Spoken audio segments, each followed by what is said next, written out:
Imagine being one signature away from playing Joe Buck. It was his. The role of a lifetime in Midnight Cowboy was within his grasp, the naive Texan with a suitcase full of dreams. But then, in a tangle of studio red tape and rigid loyalty clauses, it vanished. It is perhaps the most agonizing what if in cinema history.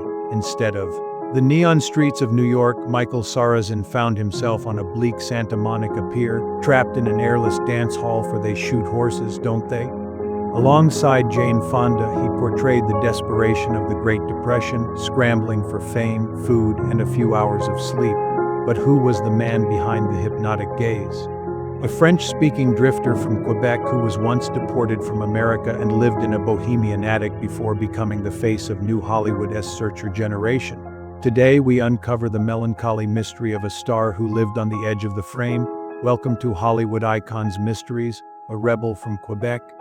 Long before he was a Hollywood leading man, he was Jacques Michel Sarrazin, born in Quebec City in May 1940, raised in Montreal. He was the son of a high-stakes prosecuting lawyer, Bernard Sarrazin. Despite his father's professional standing, Michael was a restless middle child who cycled through 8 different schools, including the elite Loyola High School. He had no interest in rules or recitations.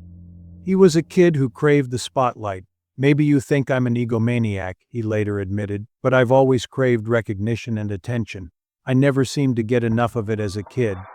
He began with marionette shows and school plays, showing an early revolutionary streak when he led a student campaign against compulsory Army cadet training. By the age of 17, he was finished with formal education. He joined the Montreal branch of the New York Actors Studio, a decision that led to him being effectively disowned by his family. The poverty of the craft without his father's financial backing, the young actor entered a period of true hardship. He washed dishes and sold toys in department stores, living in a cramped attic above a shop in Montreal's Bohemian Quarter. "The beginning was very tough," he recalled. "My early days in Montreal were virtually nothing." He wasn't above scouring the streets for junk to sell just for beer money. His hunger for the craft eventually took him to New York City. He spent a brief, impoverished stint at the legendary Actors Studio, learning to communicate with his body when dialogue failed. However, his American dream was cut short when he was deported back to Canada for overstaying his visa. He would later joke that while he was rail thin from malnutrition, he was never thinner than his patience for anything that wasn't acting. Toronto and the Universal junk. Back in Canada, Sarrazin borrowed 40 pounds, about $50, from a friend and moved to Toronto. His gangly frame and haunting eyes were exactly what directors were looking for. He began picking up work with the CBC and the National Film Board, eventually starring in Romeo and Jeanette alongside another rising French-Canadian star. Huge old Hollywood finally took notice. Universal Pictures offered him a contract worth $50,000 a year, a relic of the waning studio system that still sought to mint company stars. Sarrazin arrived in California with a shy smile and a gaze that could turn opaque on command. His early roles, however, left him bitter. He viewed the studio's output as garbage. He guest-starred in westerns like Gunfight in Abilene and TV staples like The Virginian, but he felt he was prostituting himself for absolute junk. Amidst this professional frustration, he was also navigating a complicated private life, having fathered 2 daughters, Michelle and Catherine, by 1965. The Flim Flam Man and the Sweet Ride. His big break came in 1967 with the Flim Flam Man playing a young to the legendary and famously cantankerous George C. Scott. Sarrazin proved he could play guileless without appearing dim. He possessed a rare ability to watch and listen that drew the camera's eye. Despite Scott's reputation for being temperamental, he took Sarrazin under his wing, though Michael privately dismissed the film as juvenile. A year later, his life changed on the set of The Sweet Ride. He co-starred with the luminous British actress Jacqueline Bisset. The two began a high-profile relationship that lasted until the mid-1970s. They were the ultimate bohemian power couple, living in a ramshackle Malibu hut filled with books, and Sarrazin's ego bored a place where he pinned his positive reviews. While the tabloids circled, they lived a quiet life of surfing and cinema history. The Marathon of Despair in 1969, Sarrazin secured his signature role in Sidney Pollack's They Shoot Horses, Don't They? The film was a brutal look at a Depression-era dance marathon, and Pollack pushed the cast to the brink of physical collapse for the sake of authenticity. "We stayed in character," Sarrazin remembered. "Pollack said we should work until signs of exhaustion. Fights would break out, women started crying. The film became a masterpiece of New Hollywood, earning 9 Oscar nominations." While his co-stars Jane Fonda and Gig Young received Academy recognition, Sarrazin was overlooked by the voters. Yet for many, his quiet resolve provided the essential counterweight to the film's frantic rage. He had become the quintessential face of the 1960s searcher, the man who looked like he'd wandered in off the highway and might never find his way back. What if the most iconic role of a generation was stolen from you, not by a lack of talent, but by a tape measure and a lawyer's pen? In 1968, Michael Sarrazin was standing in a costume department, having his measurements taken to play Joe Buck in Midnight Cowboy. He was the chosen one, the tender Texan drifter who would define New Hollywood, but within hours, the dream was dead. A ruthless studio contract at Universal became a cage, and while John Voight stepped into the role and became a legend, Sarrazin was left to wonder what if, from the sidelines of a career that never quite hit the stratosphere it deserved. Why did Hollywood's most hypnotic outsider refuse to play the game? And what was the dark reality of his bohemian dream life with Jacqueline Bisset? Today we go behind the curtain of a man who was almost the greatest actor in the world, only to find himself crying at his own mistakes on a late-night television screen. Welcome to Hollywood Icons Mysteries. The Oscar that never was. Michael Sarrazin always believed he was one scene away from an Academy Award in the final cut of They Shoot Horses, Don't They? His performance is a masterclass in quiet resolve.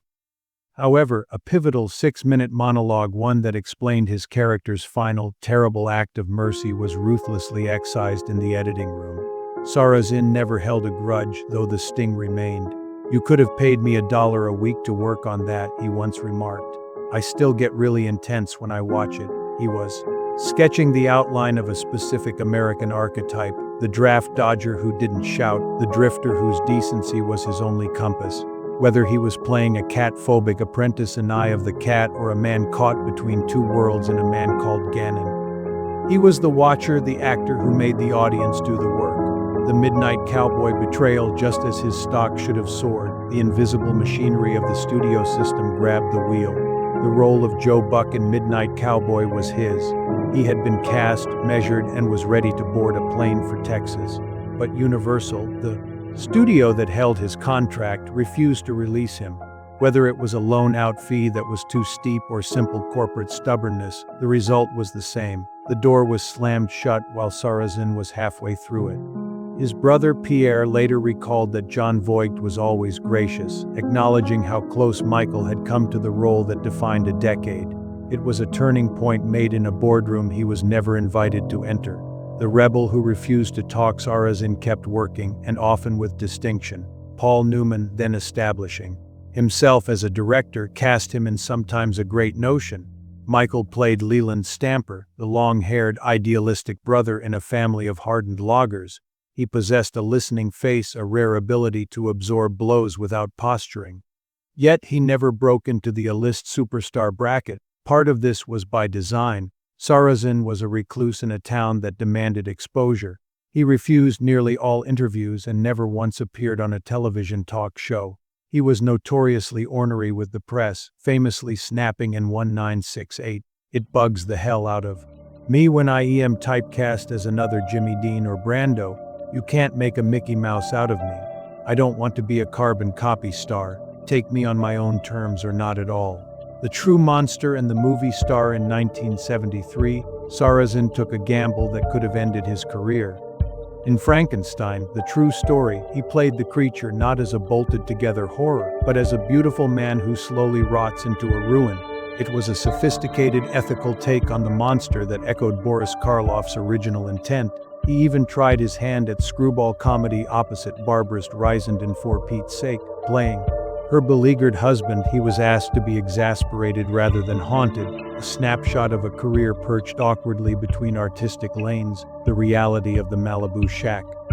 Behind the scenes, his long-term relationship with Jacqueline Bisset was far from the perfect hippie fantasy the public imagined. They had lived together since 1968, but friends remembered Michael as a weary alley cat, moody, quiet, and intensely private. Gossip columnist Dorothy Manners later revealed a less than glamorous side to their domestic life. While Jackie was deeply in love, she effectively lived as Michael's housekeeper in a beach shack that was exactly that, a shack. She cooked, cleaned, and ironed, even following him to film locations to perform domestic chores. To the outside world, he was an intellectual hippie. To those close to them, he was a loner with a streak of old-fashioned chauvinism. The mess behind the mask. When the relationship finally collapsed in the mid-1970s, it left a trail of heartache. By then, the bohemian shack had been replaced by a sprawling Beverly Hills mansion, but the grander surroundings only seemed to amplify Sarrazin's melancholy. In a rare, dejected interview, he confessed the toll his career and personal life had taken. "She deserves happiness," he said of Bisset, his eyes downcast. When asked about his daily life, the gentleman drifter gave a heartbreakingly honest answer. "I jog a little, but mostly I fret. I drive my agent crazy. I watch my old movies on TV and see all the mistakes I made. I cry a lot. I'm a mess until I start to work again." Michael Sarrazin was a man who lived in the quiet spaces between the lines, a star who almost touched the sun but found himself more comfortable in the shadows. What if the very industry that promised you immortality was secretly, silently killing you? In the late 1960s, Michael Sarrazin was the face of the new Hollywood searcher, a man whose hypnotic gaze and quiet resolve made him a titan of the screen. But as the 70s roared in with high-concept blockbusters and explosive noise, the industry didn't know what to do with a man whose greatest strength was his silence. While his peers were becoming household names, Sarrazin was fighting a dual battle, one against a studio system that fenced him in, and another against a lethal, invisible enemy hidden in the very walls of the sets he worked on. Why did a man who stood toe-to-toe with Paul Newman and George C. Scott seemingly vanish into the background? And what was the private joke he left for his fans in a final posthumous cameo? Today we uncover the final, dignified act of a man who refused to be a Mickey Mouse star. Welcome to Hollywood Icons Mysteries. Fenced in by the studio by the mid-1970s, the Hollywood landscape was shifting beneath Michael Sarrazin's feet like ill-matched gears. Universal had launched his career, but they had also effectively imprisoned him. As cinema moved toward high-concept pitches and summer blockbusters, Sarrazin remained a man at the window, watching for the kind of soulful, complex roles that were rapidly becoming extinct. He was a bilingual Montrealer who might have been better off pursuing a career in French art cinema, but he was doggedly determined to find quality work in California. The question was brutally simple. What does a loud, modern Hollywood do with a leading man who prefers the quiet? The answer was to tug him in a dozen conflicting directions, the professional and the farce. Needing to pay the bills, Sarrazin took whatever was on offer. In 1976, he appeared in Lipstick, a controversial rape revenge drama, and the costume farce The Loves and Times of Scaramouche. He even starred in The Gumball Rally, a boisterous coast-to-coast race film that has since become a cult classic of the CB radio era. He was always the consummate professional, hitting his marks and delivering sincerity even when the scripts didn't deserve it. Yet a paradox began to harden. He was everywhere, yet somehow nowhere. Despite working with giants like Pollack and Huston, he became an actor whose presence anchored films that had very little presence of their own. The industry was addicted to spectacle and scale. The introspective outsider was no longer the priority. The slide into the small screen. Sarrazin didn't vanish, he simply slid away from the center. He moved into television miniseries like Beulah Land and hosted Saturday Night Live in 1978. His appearance on SNL, featuring a legendary hockey skit with fellow Canadian Dan Aykroyd, was one of the highest-rated episodes of the season. It should have been a career reboot, but in the fickle world of show business, it led to a dead end. By his 40s, he was playing supportive boyfriends in sleazy thrillers like The Seduction, asked to look concerned on cue and slide in and out of bathtubs with blondes. Reviewers were often cruel, but their barbs were rarely aimed at his talent. They were aimed at a system that misused a man capable of such depth. The local heroes returned remarkably. This career of near misses and missed recognition didn't break him. There were no scandalous arrests or rehab-bound meltdowns. Whenever he returned to his native Montreal, he was celebrated as a local hero, a son who had made it to the summit. He navigated the middle years of his career with a rare dignity, refusing to stage a public rebellion against his changing status. In the early 1990s, his brother Pierre coaxed him back to his roots. Michael starred in the Quebecois comedy La Florida, playing a lounge singer named Romeo Laflamme. It was a role that allowed him to lean into his natural charm and gentleness. Shortly after, he sold his California property and returned to Montreal for good, the Invisible Killer. His final years saw him taking paycheck roles in staples like Murder, She Wrote, and Star Trek Deep Space Nine. To those who didn't know his history, he was just a face with an interesting sadness. But to his fans, seeing his name in the credits was like a warm encounter with an old friend. Tragically, Sarrazin's final battle was a quiet one. He was diagnosed with mesothelioma, a terminal cancer caused by asbestos exposure. It was a cruel irony. The very sets, shabby apartments, and work sites he had occupied throughout his career had been silently poisoning him. Like Steve McQueen before him, he was killed by a material that respected neither fame nor talent. The final curtain, even in his final days, Sarrazin remained himself. His daughter Catherine remembered him using his walker and wheelchair as props for comedy skits, performing a bedside vaudeville just to hear his daughter's laugh. He died in Montreal in April 2011 at the age of 70. The obituaries focused on They Shoot Horses, Don't They?, as his masterpiece, and Midnight Cowboy as the ghost role that haunted his career.